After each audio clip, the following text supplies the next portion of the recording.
सुप्रभात बच्चों, एक बार फिर से आपका स्वागत है आपकी हिंदी क्लास में। तो बेटा इस वीक हमने अपनी वेबिक्स क्लास में क्या पढ़ा? हमने पढ़ा था हिंदी कोर्स का पार्ट 15 जेल में बाहर। ठीक है, इस पाठ की लेखिका कौन है? सुरेखा पणदीकर। ठीक है, इस पाठ की लेखिका कौन है? सुरेखा पणदीकर। तो ये पाठ हमने पढ़ा था वेबिक्स क्लास में, हमने प्रश्न उत्तर भी किए थे, बुक वर्क भी किया था।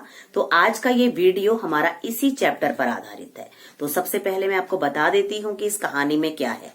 ये कहानी आजादी से पहले की है। और किसकी कहानी है? पंडित जवाहरलाल नेहरू की। ठीक है, पंडित जवाहरलाल नेहरू कौन थे? पंडित जवाहरलाल नेहरू हमारे देश के पहले प्रधानमंत्री थे, first prime minister of India. ठीक है, तो ये कहानी है आजादी से पहले की। ठीक है, पहले हमारा देश क्या था? गुलाम था। किसका गुलाम था? अंग्रेजों का। तो हमारे जो फ्रीडम फाइटर थे, हमारे जो नेता थे, वो जेल गए। ठीक है, तो ये तब की कहानी है जब नेहरू जी जेल में बंदी थे। कहाँ की जेल में बंदी थे?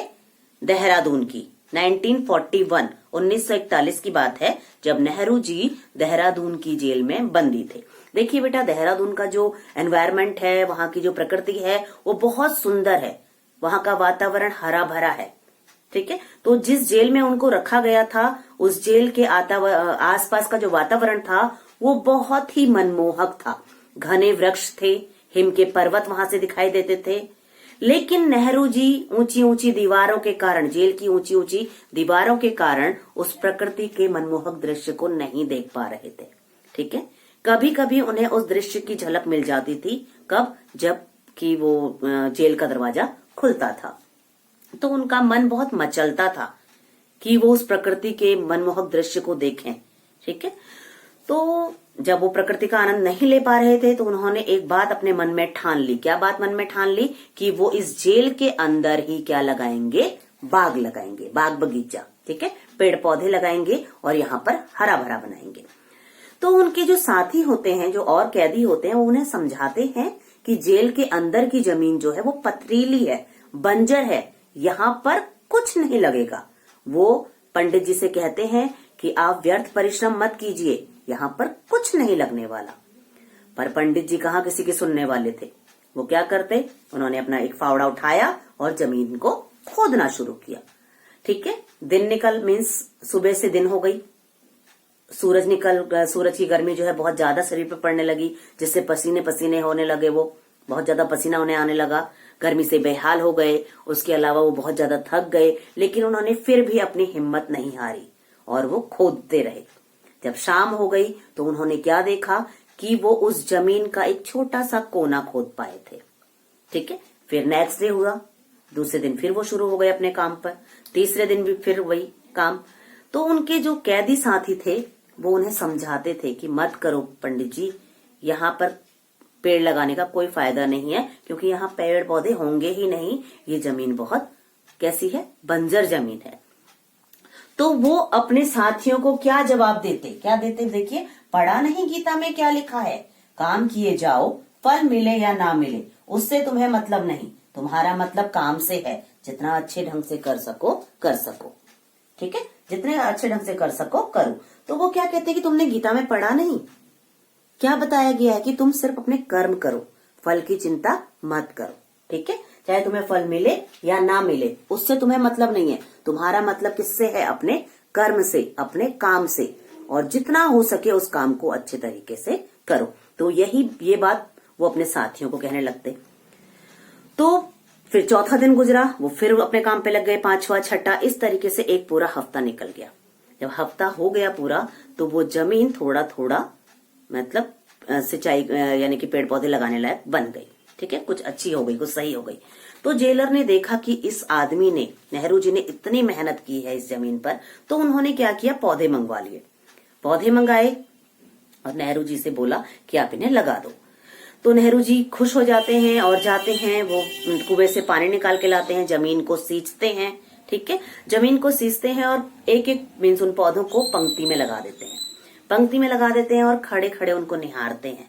ठीक है, कि आगे क्या क्या होगा। वो कहते हैं, वो सोचते हैं, मन मन में सोचते हैं कि अब ये पौधे, इनमें से कलियां निकलेंगी, नए नए पत्ते आएंगे, कलियां निकलेंगी, फूल खिलेंगे और यहाँ सब हरा भरा हो जाएगा। तो इस सोच में वो डूब जाते हैं। अब वो रोज उठते हैं, रोज कुएं से पानी निकालते हैं और पेड़ पौधों को पानी डालते हैं। लेकिन क्या होता है, इतनी मेहनत के बाद भी वो पौधे बिल्कुल सूख जाते हैं, मुरझा जाते हैं, ठीक है, बिल्कुल लटक जाते हैं नीचे को और उनकी पत्तियां काले पड़ने लगती हैं। तो नेहरू जी सोच में पड़ जाते हैं कि मैं रोज इतनी मेहनत करता हूँ, इनको पानी देता हूँ, कहीं इन्हें पानी की कमी तो नहीं हो गई है। वो फिर जाते कुएं पे, फिर बाल्टी से पानी लेके आते, फिर पौधों में डालते, लेकिन कोई असर नहीं हुआ, वो पौधे सूखते ही चले गए। तो उनकी चिंता बढ़ने लगी कि आखिर कारण क्या है। फिर नए पौधे मंगवाए गए, वो पौधे हटाकर नए पौधे लगाए गए, नए पौधे लगाए गए, वो भी ऐसे होने लगे। तो एक बार क्या था, जनवरी का महीना था, ठीक है, जनवरी का महीना था और उस जनवरी के महीने में उस जेल में एक नया कैदी लाया गया। वो नया कैदी कौन था? रंजीत पंडित। कौन था वो नया कैदी? रंजीत पंडित। और रंजीत पंडित कौन थे? नेहरू जी की बहन विजय लक्ष्मी के पति, ठीक है, नेहरू जी की बहन विजय लक्ष्मी के पति कौन थे? रंजीत पंडित। उनको वहां लाया गया। तो नेहरू जी ने जब देखा तो वो खुश होकर उनको अपनी बगिया दिखाने के लिए ले गए कि देखो मेरी बगिया, मैंने यहाँ पौधे लगाए हैं। तो रंजीत पंडित क्या देखते हैं?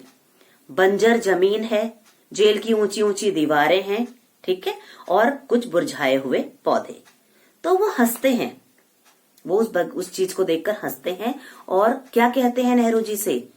अरे यहां बाग लगाइएगा, यहां ना तो सूर्य का प्रकाश है, ना ही ताजी हवा। क्या आप कोई जादूगर हैं जो इस बंजर जमीन पर फूल उगा देंगे? ठीक है, तो वो इस तरीके से रंजीत पंडित नेहरू जी से मजाक करते हैं। लेकिन नेहरू जी कहाँ सुनने वाले, वो कहते हैं, रंजीत पंडित उससे कहते हैं कि बंजर जमीन पर फूल उगाना नामुमकिन है, ठीक है, यहाँ पर पेड़ पौधे लगाना नामुमकिन है कि यहाँ पर पेड़ पौधे पनप जाएंगे। तो नेहरू जी उनसे क्या कहते हैं कि नामुमकिन लफ्ज मेरे डिक्शनरी में नहीं है, मेरे कोश में नामुमकिन शब्द नहीं है, मेरे डिक्शनरी में नहीं है। यानी कि उनको अपने ऊपर पूरा कॉन्फिडेंस था कि मैं यहाँ पेड़ लगाऊंगा, मैं फूल उगाऊंगा, ठीक है। तो रंजीत पंडित कहते हैं तो मुमकिन है ही नहीं कि बिना सनलाइट के, सनलाइट मतलब समझते ना, सूर्य का प्रकाश। आपको पता है कि पेड़ पौधे जो हैं सूर्य के प्रकाश में अपना क्या बनाते हैं? खाना बनाते हैं। जब उनको सनलाइट ही नहीं मिलेगी तो पौधे तो मर जाएंगे, है ना। तो ये चीज रंजीत पंडित उनको बताना चाहते हैं, लेकिन नेहरू जी नहीं सुनते, ठीक है। तो बाद में वो क्या कहते हैं? नामुमकिन शब्द मेरे कोश में नहीं है, मैं इसको मुमकिन करके दिखाऊंगा। उनको अपने ऊपर पूरा कॉन्फिडेंस है नेहरू जी को। तो रंजीत पंडित हार मान लेते हैं। वो कहता है ठीक है भाई, मैं भी तुम्हारे साथ मेहनत करता हूं, दोनों मेहनत करेंगे। और जो रंजीत पंडित है बेटा, उनको बागवानी की नॉलेज है, उन्हें पता है कि पेड़ पौधों की देखरेख कैसे की जाती है, कैसे बागवानी की जाती है। तो दोनों साथ मिलकर काम करने लगे। वहां पर रंजीत पंडित की जो थी बागवानी का जो उनका हुनर था वो काम आया, और दूसरा नेहरू जी की मेहनत, वो पौधे दोबारा से पनपने लगे, ठीक है, पनपने लगे और ठीक हो गए, हरे भरे हो गए। तो एक बार देखा, उन्होंने क्या देखा नेहरू जी ने कि डहेलिया के पौधे में उनके पत्तों के बीच में से एक नन्ही सी कली मुस्कुरा रही है, यानी कि एक छोटी सी कली खिल रही है। तो नेहरू जी बहुत खुश हो जाते हैं और जाकर पूरे जेल खाने में, मतलब जो जेल होती है वहां पर खबर फैला देते हैं कि मेरे पौधे में से कली निकल गई है, ठीक है। कुछ दिनों बाद सूरजमुखी के जो पौधे होते हैं उनमें से भी पीली पीली कलियां खिलने लग जाती हैं। तो इस तरीके से जेल में फूल खिल जाते हैं, ठीक है। लेकिन आपको पता है ऊंची ऊंची दीवारों के कारण उतना सूर्य का प्रकाश वहां नहीं पहुंचा, तो बहुत सारे फूल तो नहीं खिले, पर जितने भी थोड़े बहुत फूल खिले, उन फूलों ने वहां जेल में कैदियों के जीवन में नए रंग ला दिए, नई सुगंध ला दी। सारे जेल में प्रसन्नता का माहौल हो गया। देखिए, जब हम किसी गंदी जगह जाते हैं तो हमें बहुत गंदी फीलिंग आती है, अच्छा नहीं लगता। लेकिन जब हम खिले हुए फूलों को देखते हैं तो हमारा मन भी मुस्कुराने को करता है, हम भी हंसते हैं उन्हें देखकर, ठीक है। तो हमारे अंदर भी मुस्कुराहट पैदा होती है। तो उन थोड़े बहुत फूलों से वहां पर कैदियों के जीवन में नए रंग आ गए। तो नेहरू जी की मेहनत सफल हुई। यहाँ पर जाहिर हुआ कि वो जो है प्रकृति से कितना प्यार करते थे। तो ये प्यार उनका बाद में भी बना रहा जब वो प्रधानमंत्री थे, ठीक है। प्रधानमंत्री जब थे तब भी वो प्रकृति के प्रति उतने ही सचेत थे। एक बार जब वो विदेश गए थे तो वहां पर उन्हें भेंट स्वरूप एक पौधा दिया गया। वो पौधा था बिगोनिया का पौधा, ठीक है। तो जब वो वापस आ रहे थे तो वो पौधा उन्होंने फ्लाइट में अपने पास रखवाया और बार बार उसको देखते रहे कि कहीं इसे पानी की जरूरत तो नहीं है। ठीक है। और फिर वो जब घर आए, घर आकर उन्होंने अपने सचिव को बार बार ये कहा कि इस पौधे की देखभाल में कोई कमी ना रहे, इसे बार बार पानी देते रहना। ठीक है। और उस पौधे के बारे में वो कभी भी पूछ लेते थे, हर 1-2 दिन में वो पता करते थे तुमने पानी डाला या नहीं डाला। अगर वो मीटिंग में भी होते थे तब भी वो पूछते थे कि तुमने पौधे को पानी दिया या नहीं। ठीक है। तो इस तरीके से जाहिर होता है कि वो कितना प्रेम करते थे पौधे से।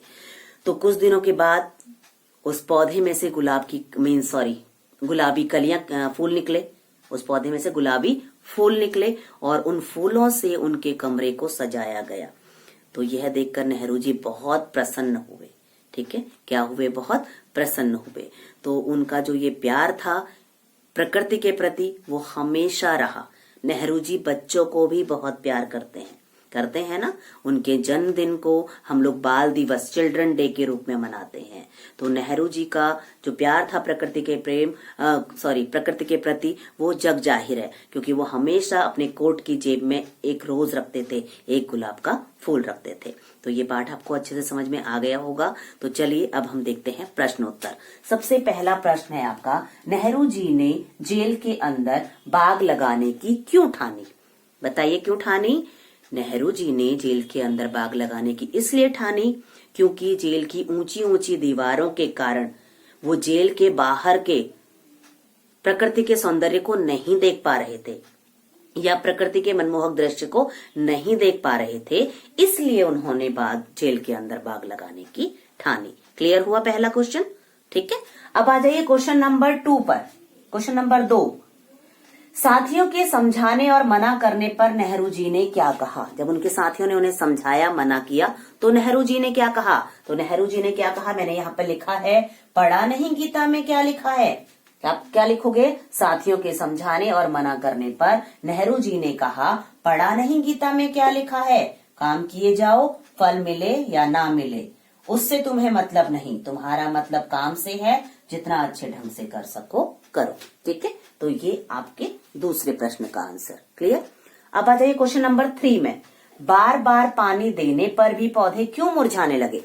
बार बार पानी देने पर भी पौधे क्यों मुरझाने लगे? तो आप क्या लिखेंगे? जेल की ऊंची ऊंची दीवारों के कारण, जेल की ऊंची ऊंची दीवारों के कारण पौधों को ना तो सूर्य का प्रकाश मिल रहा था और ना ही ताजी हवा मिल रही थी, इसलिए वो पौधे मुरझाने लगे। क्लियर हुआ तीसरा? ठीक है। प्रश्न नंबर 4, नेहरू जी ने जब रंजीत पंडित को अपनी बगिया दिखाई तो उन्होंने मजाक में क्या कहा? क्या कहा उन्होंने मजाक में?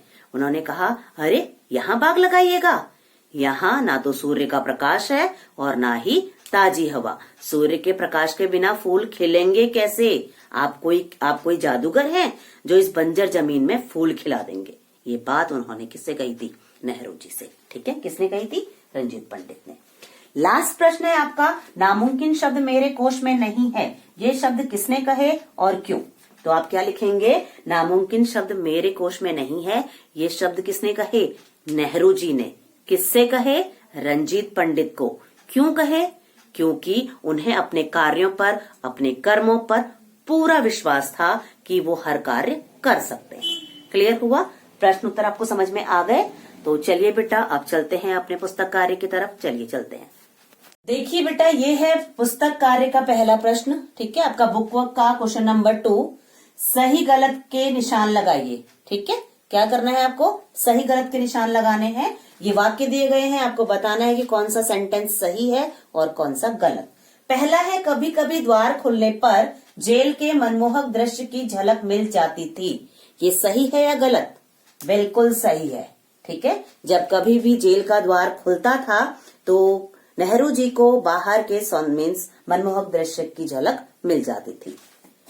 दूसरा, एक सप्ताह के परिश्रम के बाद पथरीली जमीन कुछ कुछ तैयार लगने लगी। बिल्कुल सही है। जब 1 हफ्ते तक नेहरू जी ने परिश्रम किया तो उसके बाद वो जो जमीन थी वो कुछ कुछ तैयार लगने लगी। तीसरा है, एक बार जब पौधे मर गए तो नेहरू जी ने उस जमीन पर दोबारा पौधे लगाना ठीक नहीं समझा। ये बिल्कुल रॉन्ग है। उन्होंने दोबारा भी पौधे लगाए थे ना दोबारा पौधे। ठीक है। अगला है, रंजीत पंडित और नेहरू जी के प्रयासों से पौधे धीरे धीरे पनपने लगे। बिल्कुल ठीक है। ठीक है, जो पौधे मुरझाने लगे थे वो नेहरू जी और रंजीत पंडित के प्रयासों से दोबारा से पनपने लगे। लास्ट है आपका, जब नेहरू जी प्रधानमंत्री के रूप में अत्यधिक व्यस्त हो गए तब उनमें प्रकृति के प्रति वैसा आकर्षण नहीं रह गया। बिल्कुल रॉन्ग है। ठीक है, वो चाहे प्रधानमंत्री थे या उससे पहले हमेशा प्रकृति के प्रति उनका प्रेम बना रहा। ओके, अब आ जाते हैं प्रश्न नंबर 3 पर। यह है हमारा सही विकल्प। आपको 4 विकल्प दिए हुए हैं आपकी पुस्तक में, आपने राइट वाले पर क्लिक करना है। ठीक है, मैंने यहाँ पर राइट ऑप्शन लिख दिया है। पहला है, जेल के अंदर बाग लगाने की किसने ठानी? किसने ठानी बताइए? नेहरू जी ने। दूसरा है, नेहरू जी ने बड़े गर्व से किन्हें अपनी बगिया दिखाई? बताइए किन्हें दिखाई? रंजीत पंडित को। ठीक है। थर्ड है, किसके पत्तों के बीच से एक नन्ही कली झांक रही थी? बताइए किसके पत्तों के बीच में से? डहेलिया। डहेलिया के बीच में से, के पत्तों के बीच में से एक नन्ही कली झांक रही थी। नेक्स्ट है, बिगोनिया में ढेर सारे कैसे फूल खिले? बताइए कैसे फूल खिले? गुलाबी रंग के। ओके। और लास्ट है, इस पाठ की लेखिका कौन है? इस पाठ की लेखिका सुरेखा पणदीकर है। ठीक है, तो ये हमारा पुस्तक कार्य हो गया। अभी 2 प्रश्न और रहते हैं, चलिए वो भी देख लेते हैं।